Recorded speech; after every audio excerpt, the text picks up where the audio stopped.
You are listening to the Exceptional Conservative Network. For more information, go to www.theexceptionalconservativeshow.com.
Sharing of biased and false news has become all too common on social media. More alarming, some media outlets publish these same fake stories without checking facts first. The sharing of biased and false news has become all too common on social media. More alarming, some media outlets publish these stories simply aren't true without checking facts first. Unfortunately, some members of the media use their platforms to push their own personal bias and agenda to control exactly what people think. And this is extremely dangerous to our democracy. This is extremely dangerous to our democracy. This is extremely dangerous to our democracy. This is extremely dangerous to our democracy. This is extremely dangerous to our democracy. This is extremely dangerous to our democracy. This is extremely dangerous to our democracy. This is extremely dangerous to our democracy. This is extremely dangerous to our democracy. This is extremely dangerous to our democracy. This is extremely dangerous. Good afternoon, everyone. Welcome to the new. I'm your host, Randy&April. So, it's nice to be back. Man, what a weekend. I took, I guess you could say last week. Yeah, last week, over the weekend. So, Thursday, Friday through Monday. I took that off to go to Houston to celebrate our birthday. My daughter, she turned 18 and I turned 41 over the weekend.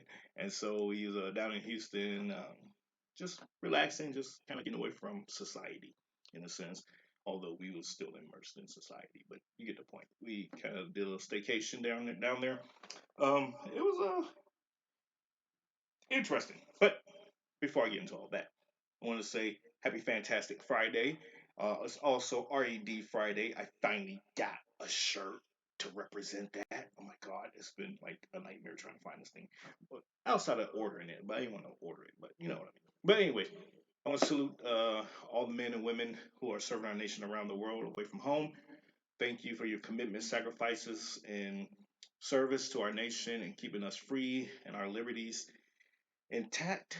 For now, I will get into that later on, maybe. But yes, thank you.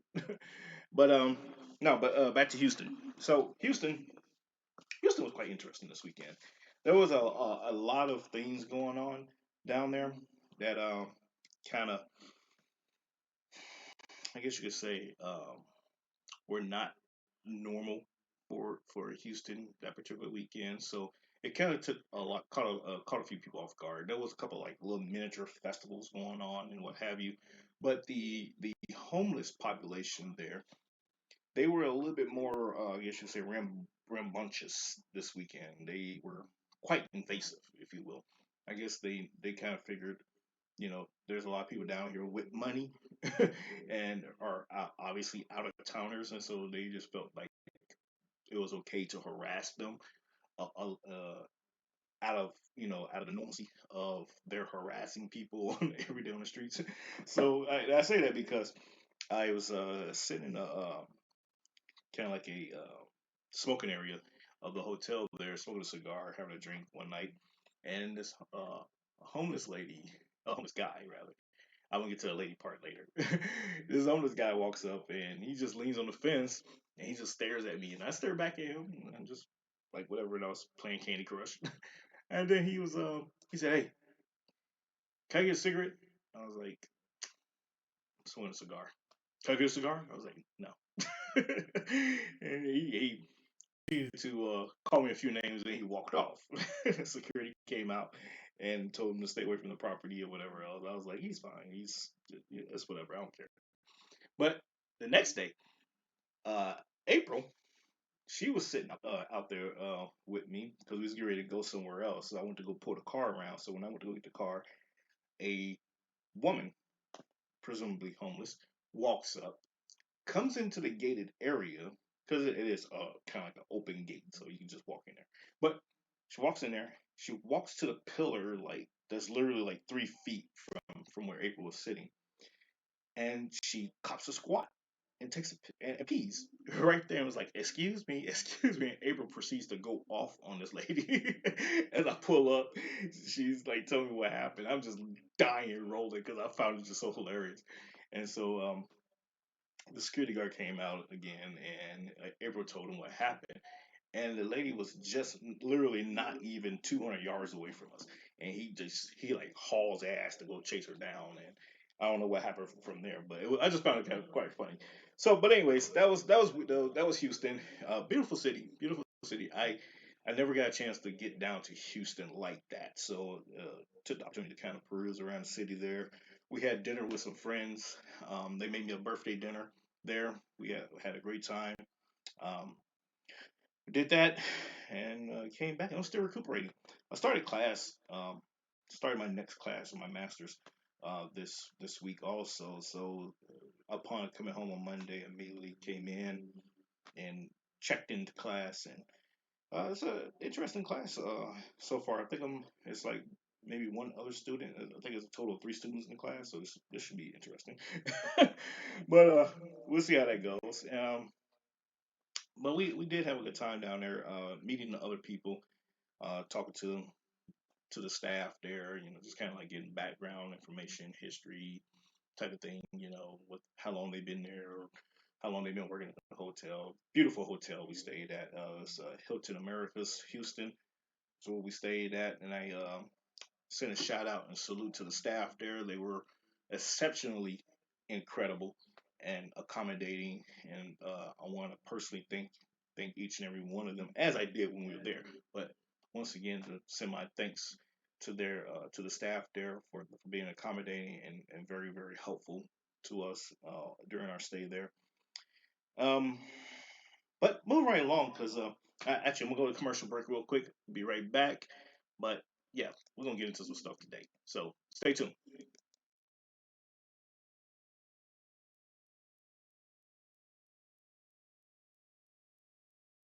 You are listening to the Exceptional Conservative Network. For more information, go to www.theexceptionalconservativeshow.com.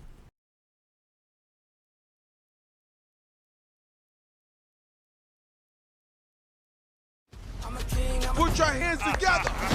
Damn! Say it again.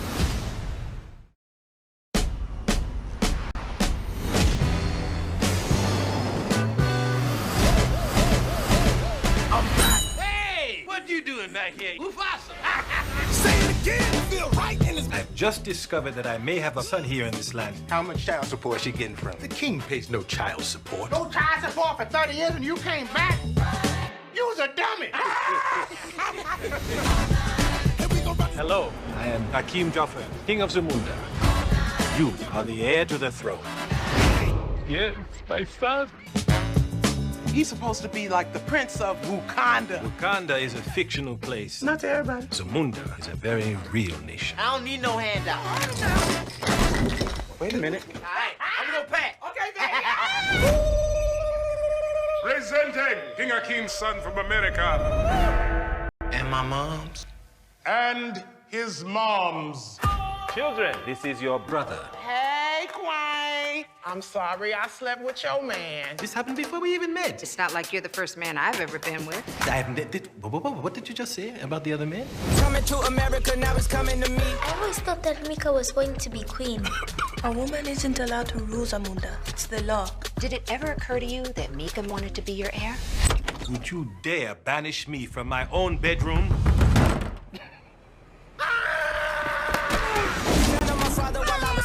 How you doing, Hakeem? I'm getting it from everywhere. I have upset my family. You must be strong. And General Izzy would love nothing more than to take over Zamunda. Raise it higher.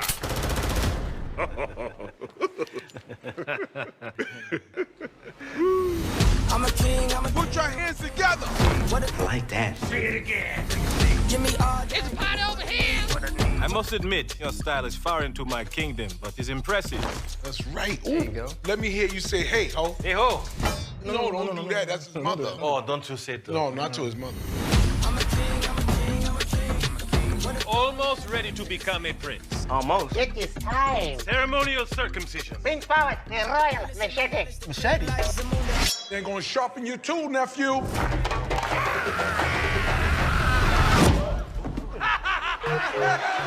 Coming to America, now it's coming to me. I'm a king, I'm a king, I'm a king.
You are listening to the Exceptional Conservative Network.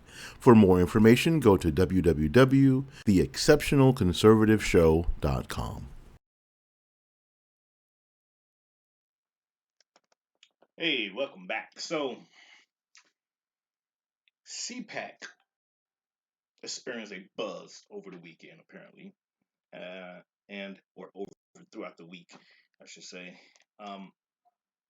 There's this thing going on where idiots took over and decided to run amok. I'll put it like that. Somebody decided to call out CPAC for their stage design, looking like a Nazi symbol. Now, folks, normally something like this particular segment that I'm about to talk about, I will reserve this for Monday's show. But given that it's still fresh in people's minds and we're already like over it, I want to capstone it by really making it over and talking about it today, because the company that facilitated the design of the CPAC stage and all that, they're called Design Foundry, and they're a heavy left leaning organization company. Now, I don't think the folks at CPAC was like looking at political affiliations and backgrounds and all that kind of stuff into companies doing designs. I mean, you got to think about geographical location, logistics, and all that good stuff. So he probably was like, "Hey, get this company, okay, whatever, come in. This is what we want, and make it happen." Given that it was in a hotel in a ballroom, so think about space. Okay, reading the article that was associated with this story, I said, "Okay, that makes sense. You know, it's whatever. That's not a big deal." It would also take for somebody to be astutely historically a student, a studious, astute person to recognize right off the bat when it was designing this to say, hey, this stage looks like a Nazi symbol. I don't know. I don't know. I wasn't in the room when it happened. So, and neither were you. And I'm playing devil's advocate here for a second. For somebody to take the time to see an overhead shot of the stage and say, that's a Nazi symbol, you got too much time on your hands. I'm just gonna throw that out there. You got way too much time on your hands to just automatically be able to identify right off the cuff, no matter of all the things that are out there, to just right off the bat pick that out. Either you have some kind of guilty conscience or something. I don't know. But the company, Design Foundry, they did an interview or an explanation to a Jewish newspaper explaining, the details as to what happened and that there was no intent to offend anyone and what have you. Like I said, on the surface of it, I accept that. It's whatever. I honestly don't think that people at CPAC who were in charge of the layout and designs were sitting around like, I want a Nazi symbol as a stage design.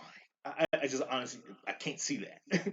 If they were, they're a sick individual and they got problems. And okay, whatever, we can adjust that another time. But outside of that, I don't think anyone else involved was under realizing what it is that they were doing. But I'm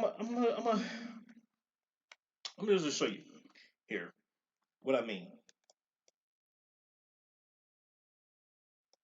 Now let's look at let's do a comparison here. Like I said, you would have had to have an overview look at the stage to even be able to depict something like that. Now, to me, not really familiar with Nazi symbology. I have no reason to be. I'm sorry, but let's just look at the comparison here. Look at the one that's on this gentleman's collar, and look at what's on the stage. Now, I would say the flanges, the wings, the ends of it is inverted. So right off the bat, no, I would not pick out and say, "Oh, that's an older room. Oh my God!" I just wouldn't. If nothing else, I would have poked fun at it and said it looks like goldfishes. The folks, I seriously, I can't make this stuff up. I just can't. I'm not imaginative enough. At least I don't think I am. Maybe I am. Maybe if I actually put pen to paper, maybe I am. But I just don't see myself sitting around saying, "Oh, that's a Nazi symbol. Oh my God, look at that. Look. No, look, guys, look at the goldfish. Look at the goldfish, and it look,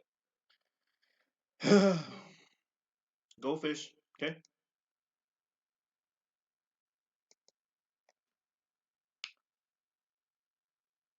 one could, with the ends folded inward and say, oh, so, you look like a goldfish.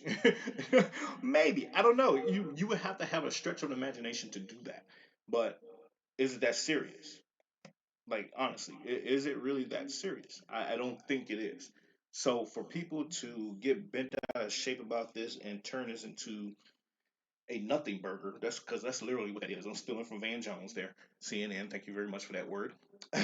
They turned this into a nothing burger to create social outrage at people, at companies, at organizations behind something that no one is even sitting around, no one's thinking about. Now, there is some historical context behind the meaning of the Odu rune. It goes back to the Nordic days, but outside of that, let's get into some symbologies here for a minute because since we're in this cancel culture um, era right now, and I'm gonna get into that a little bit more in depth here in a few minutes. But let's look at the ancient African symbology chart here. Just one of them. There's hundreds of it, but I just picked this particular one because the bottom left hand corner here, um, I'm not going to attempt to pronounce it. I am going to attempt it. Masudio,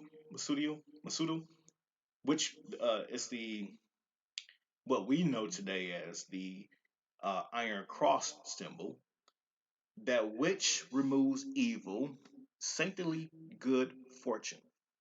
That's what it means. That's what it meant in ancient African symbology there, right? So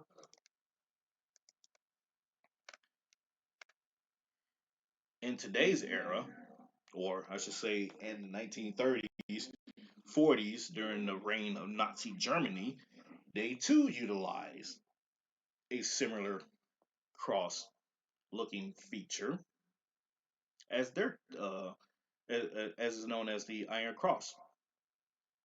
Now we see this today on different things. We're like, oh, they're Nazi affiliated or whatever, but not understanding that these kind of symbols they transcended over time to mean different things to different cultures around the world. And let's fast forward it to the United States to modern times.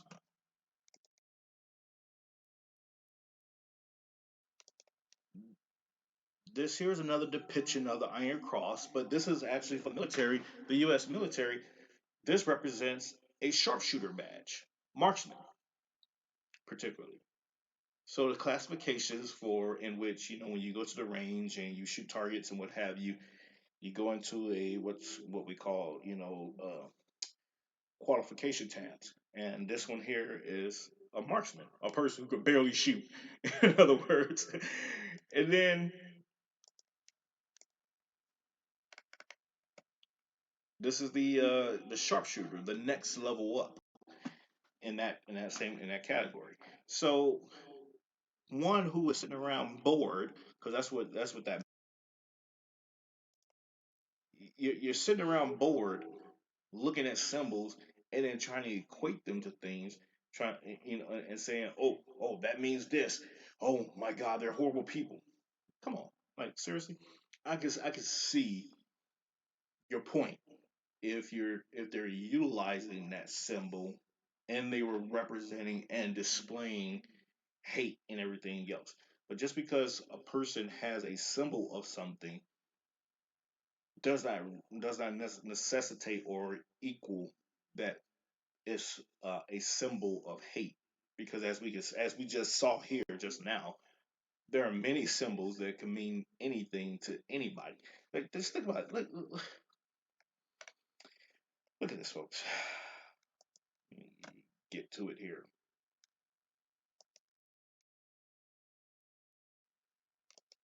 This is a map, or I should say, the globe with countries, the country flags laid out around the globe. Now, no, it is not given a geographical representation, but it is showing you that around the world we have so many different cultures, countries, and what have you, that one, it's impossible. It's impossible to know the origins and meanings of every single thing that you see. We tend to just relegate it to what we recognize it as in its current form, i.e., Odo room. And once again, even with that, the like I said, the shape is slightly different.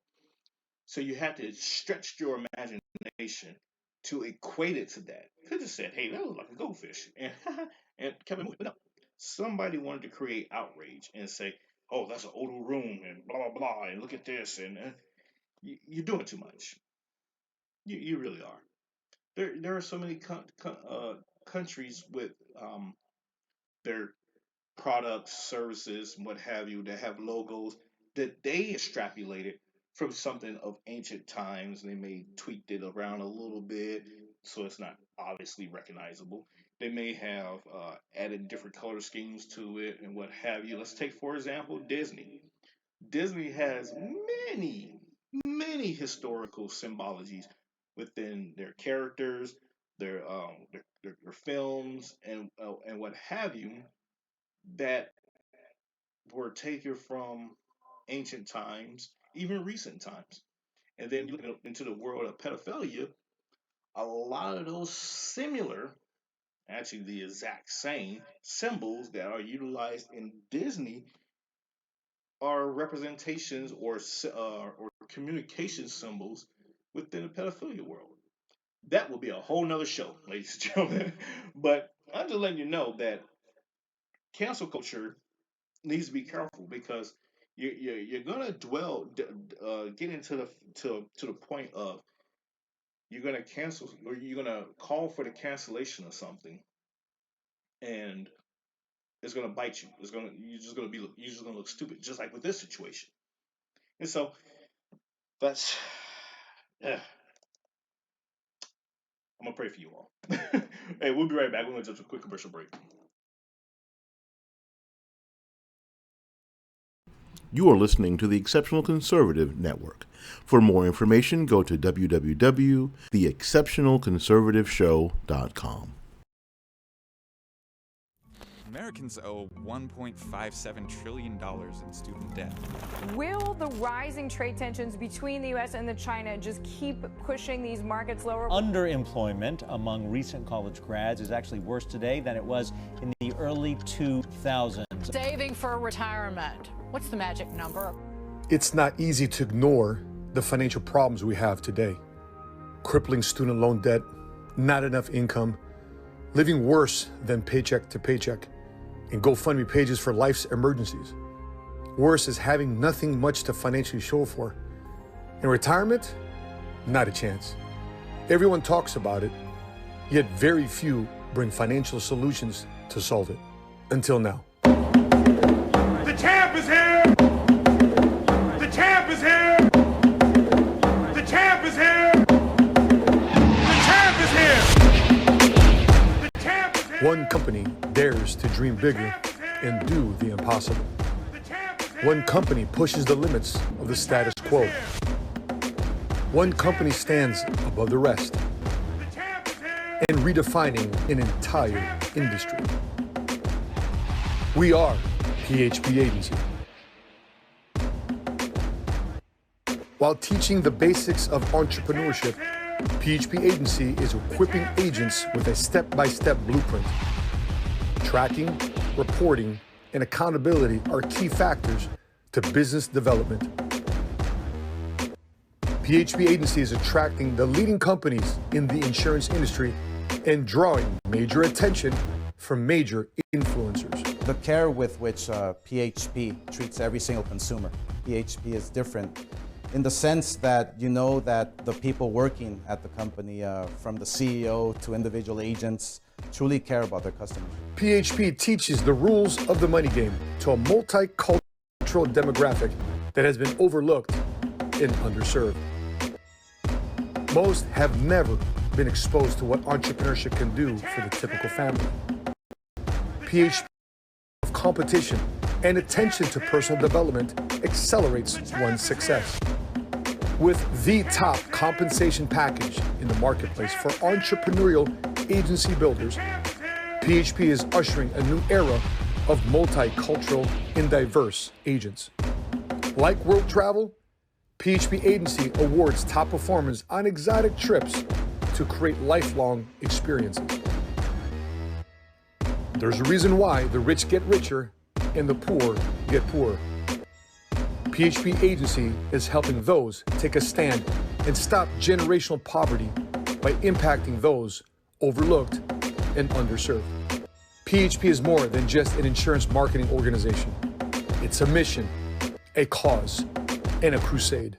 Connect with us and become part of this movement.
You are listening to the Exceptional Conservative Network. For more information, go to www.theexceptionalconservativeshow.com. Hey, welcome back. So, as you can see my banner, I had to keep playing with it. But to finally get it at the right height, as it crashed right before coming to the show. But anyways, so I finally got my shipment in of my pillow the other day. Now let me grab it. I meant to have it in my hand. So I'm Michael Dell, and I went no, but it's it's so comfortable. I did a Facebook Live the other night when I first got it, like literally like 25 minutes later.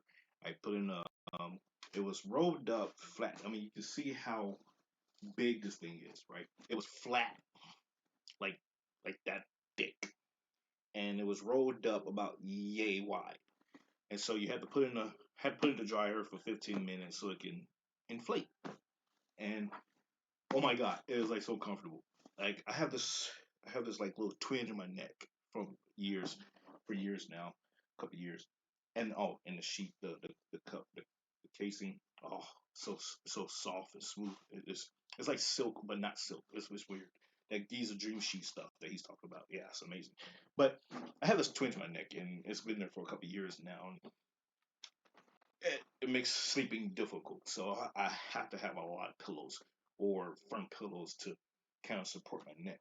But his book, his book, um, from what is it called? What were the odds from crack addict to CEO? The cover is awesome. It's like super cool. It's a holographic cover. I don't know if you can see that the way it changes. How he looks like a crackhead here, and he looks, like he does now. And the back is even holographic from when he was a little child to an adult. And so I got his book as well. I'll probably start on that next year or something. Who knows? I have a ton of books to get through, and on top of schoolwork. So, but anyways, that's just my way of supporting Michael Lindell for his efforts over the last few months.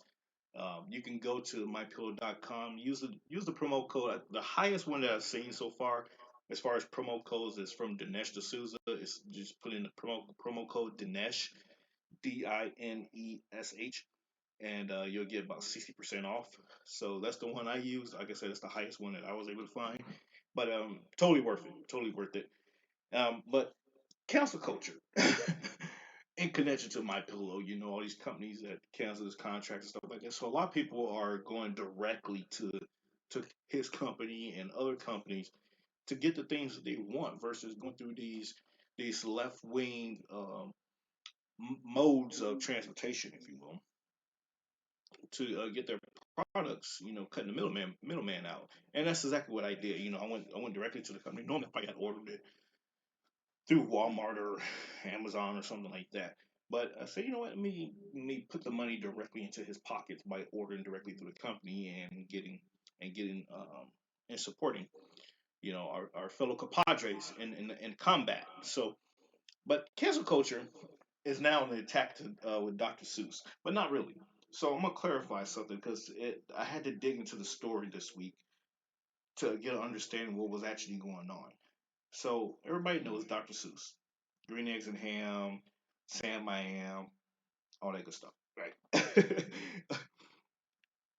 He died decades ago, and so another company came along and bought the rights to Dr. Seuss and the copyrights and all that good stuff to reproduce the books and write the stories and movies and all that good jazz, right? Okay, so the company itself identified six of his books, of Dr. Seuss's books, that they themselves deemed as it was inappropriate for today's time, and decided that they were no longer going to produce these books. Now, in the love of cancel culture, folks, this depiction is this the unemployment line for cancel culture. You see here, Dr. Seuss, and the white polar bear from the Coca-Cola commercial from back in the day, usually around the Christmas holidays is when you see him, and Mr. Potato Head. Now I don't really remember like the connection with Mr. Potato Head and cancel culture. I know it's something dealing with transgenderisms and something like that or another. But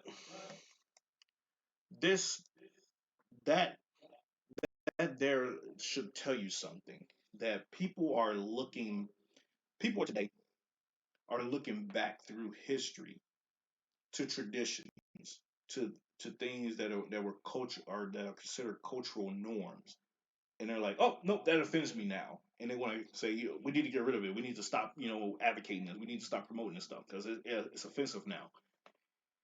When you're doing that, you're looking for attention. You're looking to make yourself relevant because you bring nothing. You bring no imagination. You bring no creativity, no artistic talent whatsoever to the table. So you want to go back and cancel those who were better than you. That's what that boils down to. That, in my definition, to me, that's what that looks like. It's you're that much of an idiot. You're that socially inept that you have to go back decades, literally, and say, you know what, that's offensive now. We no longer can have this. Just to make yourself relevant. That's what cancel culture is cultivating, in my opinion. Now, I could be wrong. I usually never am. I'm just saying. But we just look at what's going on right now. Just look at it. There's people out there that are literally going around the world looking for stuff to cancel. I, I swear we're like in a Twilight Zone or kind of like a bizarro world or something. I don't know. I don't know. But if you're canceling history, canceling life, you might as well cancel yourself.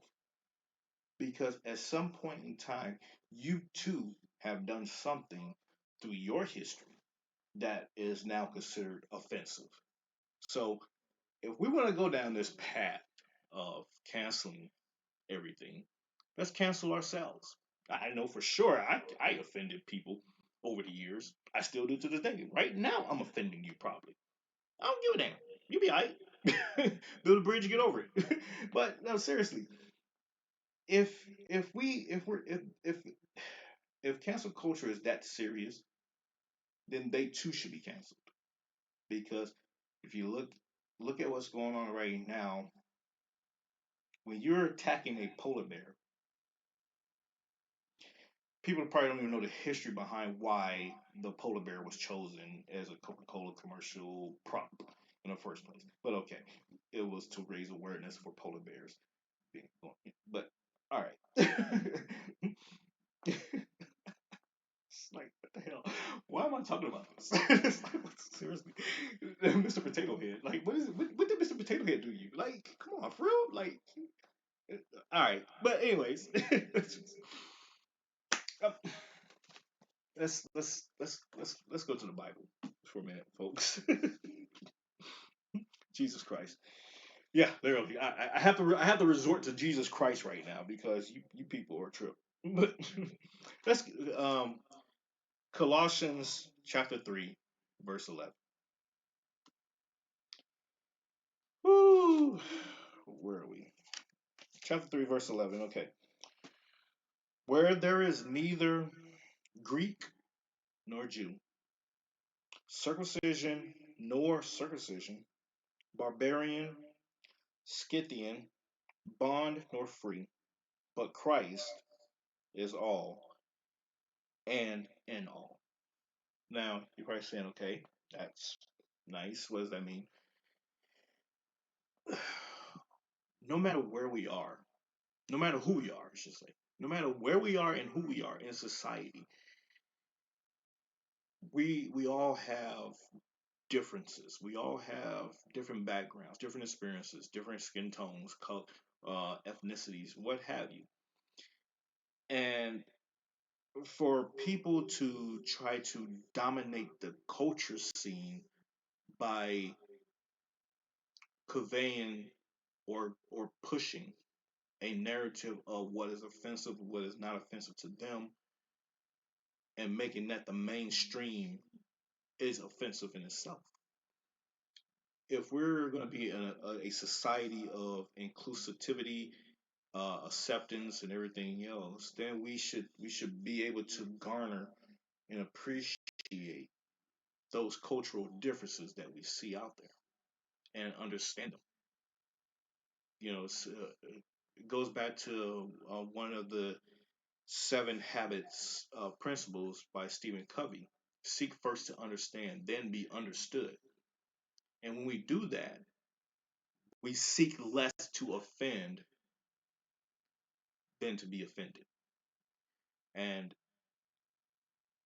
this particular verse here, it speaks to that. Like, no matter where you come from, as long as you have Christ in your life, we're all the same. And I think this nation, the United States, I would even expand it. I would extend it a bit to the rest of the world that is seeing these times right now that we're in, this cultural war that we're in, and say, take a step back and realize that we are slowly getting away from, not even slowly, we have rapidly gotten away from having God in our life or having a higher power, whatever you may believe in. It doesn't even matter when you look at the holistic scale of things.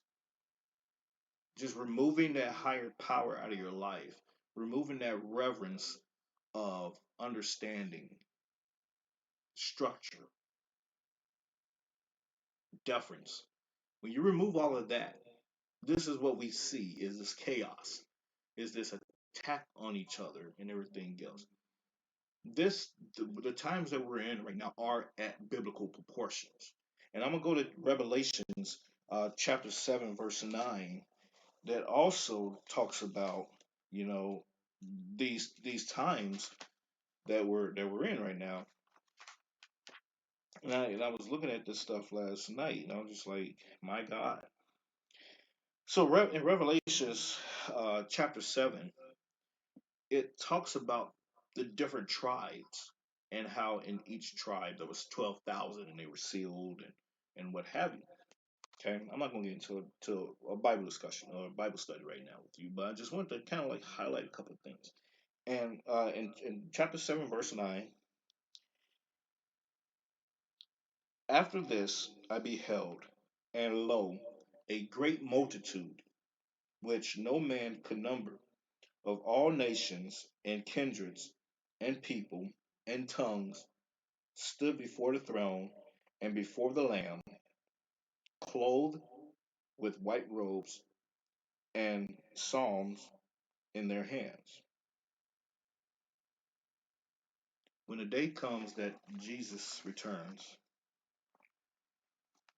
he doesn't even have to return at the end of the day. When the day comes that society, the world, realizes, hey, we all have this one common deity.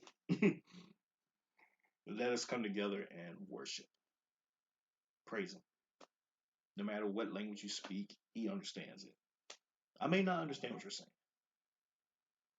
but by your physical actions of being here at the throne with me, and you are speaking to the throne, then we are saying the same things. So I say all that to say this, folks, that it's time for us to dial back and get into that, get back into that mind frame of supporting, not supporting, but yeah, supporting each other and understanding that we would have differences in our lives. We would have things that would be offensive to us in a sense. But once again, it goes back to understanding why it is you're offended. If you're offended by something because media tells you to be offended or you should be offended, then you were never offended in the first place. And you're not currently offended. You're being controlled. So anyways, Texas decided to open back up. Yes. And it has created an uproar across the country for some reason. I don't know. Once again, media telling you to be mad, you're mad. Now, Florida, Florida has already been open. Governor DeSantis, Ron DeSantis, governor of Florida, he had it right from day one, and no one could dispute his numbers. They can't. They tried and they failed. And so Texas, you look at excuse me, then you compare it to New York. New York, off the charts, hiding death numbers. I mean, just craziness going on in New York. California, same thing. They're doing crazy stuff. You got the liberal, and we should not be trying to politicize the coronavirus cases around the United States. We shouldn't. But since we're at this point, well, okay, fine, we'll get there. We'll go there. But let's look at it from a political perspective. You have your blue states that are still spiking in numbers despite the draconian measures that they have in place. Then you have the red states that are a little bit more, hate to say it, it's crazy, a little bit more liberal with everything. And their numbers are declining or their numbers have diminished altogether and they're like, okay, I guess that was it. and they're going about their lives. But I had this conversation just this week as the announcement was made that Texas was no longer having a mask mandate, that it was selfish. It's selfish of people to not want to protect others. And I asked the question: where's the data? Where's the scientific data? Where's the medical data even to suggest or even to that would support the notion that wearing a mask, a cloth mask. Matter of fact, because some places I go to, I still have to put on a mask, but that's fine.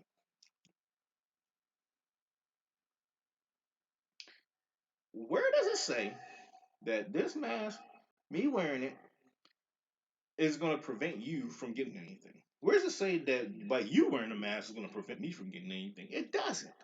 It's a concept. It's nothing proven. Because guess what? Particles are aerosolized, right? So when I'm wearing a mask, air is coming in and going out through somewhere. Okay? And I have these gaping holes on the side. It still would trickle out. People say, "Oh, it doesn't work that way." Yeah, it does actually. It really does. The likelihood of you catching something from wearing a mask is slim, but the likelihood of you catching something without a mask is also slim. You know why? Because in order for you to catch something, in order for me to catch something, one of us has to be sick. That's number one. We went into this whole notion of, oh, the coronavirus is airborne, it's in the air. That got debunked like in the next hour. So, like, where's the data? Where's the scientific evidence of if I walk out the house right now, I'm automatically presumed to have the virus? No, if I'm not sick, even if I'm asymptomatic, there's still an incubation period to consider. There's like so many factors. And let's think about this, ladies and gentlemen. Think about this. You go to, say, Walmart.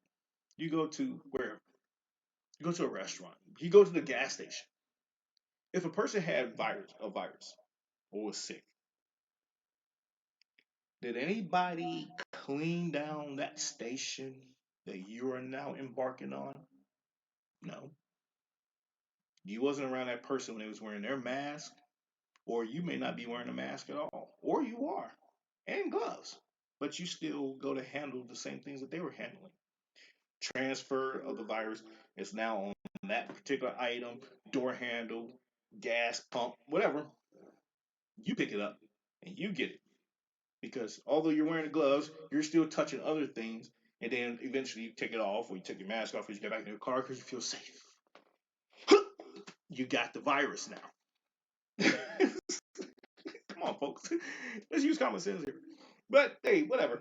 It is what it is. But going back to the Texas, the concern here is that by everyone arbitrarily not wearing masks anymore. I mean, at the end of the day, no one's telling you you can't wear a mask.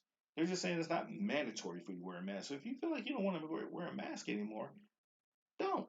If you're going to an establishment and they're asking you to put on a mask, respect that, or don't patron that establishment. That should have been the theme from day one, to be honest. And I said that when this whole thing first started, is that patron places that fit your narrative.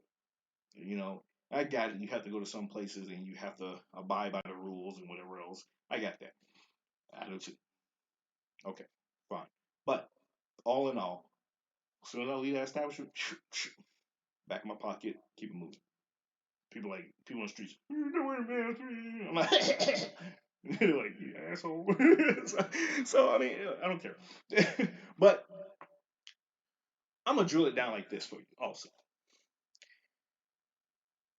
if the government, and when I say government, representatives in the government, were really serious, about wearing a mask will protect you, will protect others, is you have to have it on indoors in places, public places, and the blah blah blah behind it all. If they were really honest and true to their own word, why is this going on?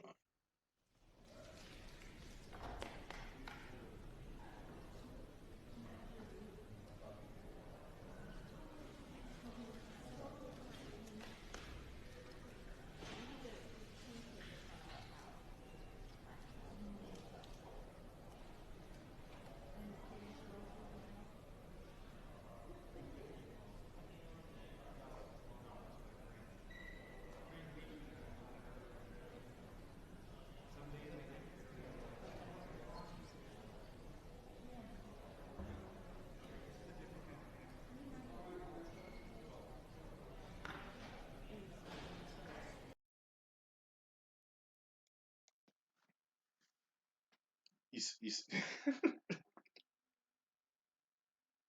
can't make this stuff up. So when you have government representatives like Dr. Fauci testifying, that was in a congressional hearing room, in case you didn't see the background, and you see the lady behind him. She got his mask off, her mask off, and she's doing this. She's walking around as well. You see the guy on the camera guy. He's not wearing a mask anymore. Folks, I can't make this stuff up, even if I try. This is why Texas and Florida and other states are like, you know what, screw this. We're not playing this game no more. No, we're just not. Because these guys are not even serious about it. Fauci took that, and he paces back and forth a little bit. If there was an actual concern about the coronavirus being airborne or being, in the room with others and what have you, he would have kept it on the whole time. But no, he did not. So it is what it is, folks. Hey, thank you all for tuning in. Today, we're down to the bottom of the hour. It was fast. I had a few more things that I wanted to get into, but that's okay. Maybe Monday or something, I'll carry it over. But you can pick up my book, The New You, Now Cooking Wisdom, on Amazon, e-Kindle format. And you can follow me on Twitter, or Perm, LinkedIn, Gab, MeWe, Facebook, Instagram, Parler, RPerm, everything. If you want to support the show, you can do so with Cashapp or PayPal. With Cashapp, $ RPerm for US. PayPal, RPerm for US. Yeah, if you want to be a guest on the show, you can reach out to me at rperm@gmail.com and send me your information. We'll coordinate from there and do our thing. If you want to just advertise or be a sponsor of the show, you can do so the same way. Reach out to me. Let me know what you want to showcase and all that good stuff, and we'll be happy to help you out. All right, folks. Thank you all once again. Y'all have a blessed weekend. We will see you all on Monday, God willing, and God bless you. And we'll talk to you all later. Take it easy and be safe out there and have fun. Have a lot of fun, especially those in Texas without a mask. Talk to you later. You are listening to the Exceptional Conservative Network. For more information, go to www.theexceptionalconservativeshow.com.